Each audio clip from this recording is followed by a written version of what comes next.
Hey everyone, Assalamu alaikum. Welcome back to my another new video. আমি বাড়ি আসলেই আমার সময় কাটে বেশিরভাগ এই বাচ্চাগুলোর সাথে। যদিও বড় হয়ে গিয়েছি, তারপরেও এদের সাথে সময় কাটাতে আমার ভালো লাগে। তাদের সাথে কাটানোর সময় আমি আমার ছোটবেলায় ফিরে যাই। আমরা যখন ছোট ছিলাম তখন এভাবে ঘরে ঘরে থেকে চাল, ডাল, ডিম এসব উঠিয়ে রান্না করতাম বাচ্চারা মিলে, সবাই মিলে। আর এখন তো এরা শুধু ভাত, ডাল বা তরকারি এসব রান্না করে না, fried rice, chicken fry, French fry এসব রান্না করে খায়।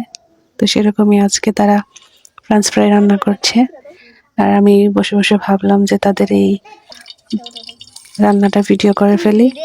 যদিও তারা আগুন দেখে ভয় পায়, তেলের ছিটাতে ভয় পায়, তারপরেও অনেক স্ট্রাগল করে তারা তাদের রান্নাটা করেছে।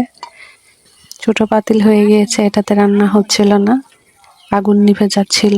কি পরিমাণ যে কষ্ট এই রান্না করতে গিয়ে তাদের, নাজেহাল অবস্থা একেবারে। শেষ পর্যন্ত তারা কষ্ট করে তাদের রান্নাটা কমপ্লিট করতে পেরেছিল, এবং এই রান্নাটা কমপ্লিট করার পরে তাদের যে কি খুশি, এটা আসলে সামনাসামনি না দেখলে বোঝা যেত না। তো ভিডিওটা কেমন লাগলো অবশ্যই কিন্তু কমেন্টস করে জানাবেন। Thank you.